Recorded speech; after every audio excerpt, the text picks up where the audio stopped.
Angry Birds, Plants vs Zombies and Dungeon Boss. What do all these mobile games have in common? They were once great, but after microtransactions, they fell from grace. I think Dungeon Boss never was really that big like the other mobile games, but it still have a small community. Dungeon Boss is a strategy RPG game where you come to collect and upgrade heroes to build a team of 4 characters to battle against monsters. There are a bunch of levels. I had so much fun when I was a kid. It's a Wi-Fi required game here. You can join guilds, play online. The game was released in 2015 here and was really popular. But 10 years later now, Netflix owns it and the game has never been more dead. Let's go back to the beginning. My name is JSON. JSON Soaks Nostalgia Dungeon Boss. A mobile game created by Boss Fight Entertainment and was published by Big Fish Games. As I said, it was released in 2015 here on iOS, Android. The gimmick of the game is like Raid Shadow Legends here, but better. To build, evolve, and lead a band of warriors to become the Dungeon Boss. More family friendly, better graphics, and such a cute characters are. A really beloved game by many fans here, kids, grown-ups, but mostly male. Merchandise and YouTubers making videos where I have like Strategy, Zombies, Starscream and Darth Craig, and even a Dungeon Boss podcast. Hello everyone, welcome to another episode of Bosscast. This is where we talk about the mobile game Dungeon Boss, and I know what you're thinking. A podcast for a mobile game? Well, it's that fun. I started playing in late 2016. I never spent any money on it. I'm so proud of that. I think I reached level 60. So I grinded a lot of days here. I don't like microtransactions on any mobile games. It's the worst you can spend your money on. So I hope more people here will realize that. Save it for your retirement. So 2015 to 2017 was really good years here. So many players. Everyone loved Dungeon Boss, many updates, heroes, events. But 2018 here, it started to decline because the more you pay, the game, pay to win, you get more heroes, you get epic weapons here. And just so hard to grind for normal people who doesn't spend any money. So the fair level was not even close. The PvP was unplayable. The best heroes was behind a paywall. They tried to make OP heroes here, let's revoke it. So they are weaker now. So all my OGs here, Rock. Oh, what happened to you, man? Oh. I was so happy when I got that character, you know. And one of the heroes that really broke the game was Jin Li, the panda. The first attack, silence everyone. It's game over. Pay to win. Heading towards a route very heavy towards monetization, and the weekly events were incredibly grindy and seemed like no matter what, they were always geared towards just spend. You had to spend money to be competitive. 2020, the game now in itself started declining. The producers, the creators, I think it was COVID related, I'm not sure here. Less new heroes added, pay to win as usual. In 2021, Dungeon Boss kinda responded. They put the heart and soul into the game here, all the designs, the graphics, the coding, the music, everything. So I can understand the game tried to profit with the microtransactions. One of the great things about Dungeon Boss is the look. We wanted the game to be exceptionally approachable. Having this cubic kind of look. Keeping the servers up must be really expensive. So that's why I think they cut back with bringing new heroes into the game, the designs, everything. So 2021, just saving as much money as you can. And unfortunately, 2022, a deal had to be made with Netflix here. They are buying games now? Netflix games, they buy random mobile games for some reason. I don't know what they were planning here. But it was 2023 when they finally revealed it. They have now remastered the game? So you know PlayStation 5, The Last of Us, when you remastered it, better graphics, everything like that, no new characters. But in Dungeon Boss, they renamed it to Dungeon Boss Respawn. Clever name. Last night I tried to log back in and it was not loading. I was getting server errors. So they took the servers offline here. Nobody can play this game. And they made a statement. Dear Dungeon Boss community, thank you for the passion over the past 8 years. Here's to the new adventures. Dungeon Boss Classic Sunset, the servers are offline. Why are you shutting down Dungeon Boss?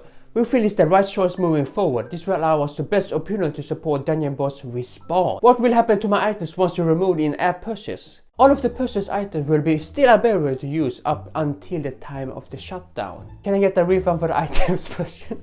We will not provide any refunds for the item purchased in the game.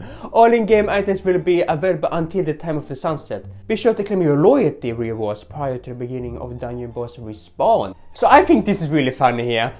If you spend money on Dungeon Boss, I'm sorry, but you never spend money on useless stuff like mobile games here. So all that effort you put into the game, all that money spent, grants, all your salary, wasted! So I think this is pretty funny.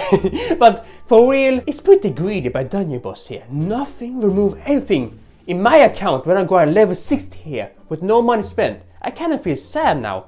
I will never see that account. I think it was called My Name's JSON. See if you can search it up. I don't have Dungeon Boss. Which comes to the next thing. You need now to have a Netflix account to play the game. And I don't have Netflix because there are no good shows right now. And this was a big controversial move by many fans here, that you need to have a Netflix account. Believe it or not, a lot of people doesn't have Netflix. So what is Dungeon Boss respawning? It's just like the old game with no microtransactions? I think this is a good idea here. It's designed to have no money in purchase spent. It's the same level feel, no quick loot, no energy. So everyone has to do the daily quest here to grind to the top now. It's basically the same, the levels, but they remove a lot of things. They remove some old heroes here, classic ones, and then in the future they reinstall some of them. There was a lot of hope, and now when Netflix owns it, they have a bigger budget, they can spend so much money into the game here. But 2024, what happened? Well, nothing. No new heroes, no new events, people are getting tired of the storyline, and in the Tower of Mega here, it was so hard to complete it. It was so difficult if you're not level 80. They say they will nerf the Tower of Pawnage, and that's mainly because there's been a lot of newer players complain about it. And now we have arrived 2025, and the game is never been more dead here! Oh, why didn't do anything new? Dead, if you ask me. The events are on autopilot, the developers are completely AWOL, communication on Discord is gone, we haven't had any new features in months, probably like 8 months. We haven't had any new heroes and not even any new heroes, period, but even any re-release heroes. All the comments I can read, and from my friend who actually plays it now, there's nothing happening in the game here. Why didn't they design new boss levels here? You know, Cancun, Lynch, and the Smoke, the red dragon, and the green one. Less and less players start playing the game. So Netflix kind of revived the game, but now it's dead again. So I think the bigger picture here from Netflix is they bought a popular game, a good game. They don't want to spend so much money into the game. There's no microtransactions, so you can't buy your way to the top, which I find amazing. Downside to this is without a core monetization piece. I know Netflix they got big money. What I wonder with a smaller type game like this, what their ultimate end game is. I know they want us to be playing, which is why they took stamina off, but I don't understand what their ultimate goal is. I think they want old players here to get a Netflix subscription, and now they can play the game again. And then they will transition to watching the TV shows, Stranger Things, Squid Game, all of that. They will get stuck in, and every month from now they will pay for Netflix, they will have a subscription, and that's why they don't need no app in purchase in the game.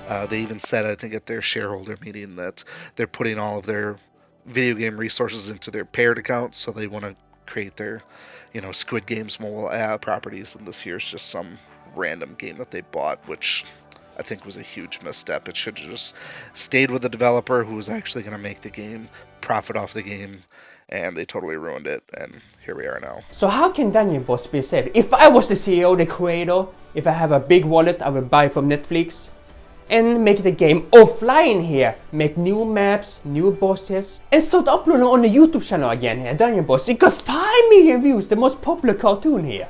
So why don't Netflix do a cartoon edition for kids here? I think they will be popular, It's so cute, adorable characters here.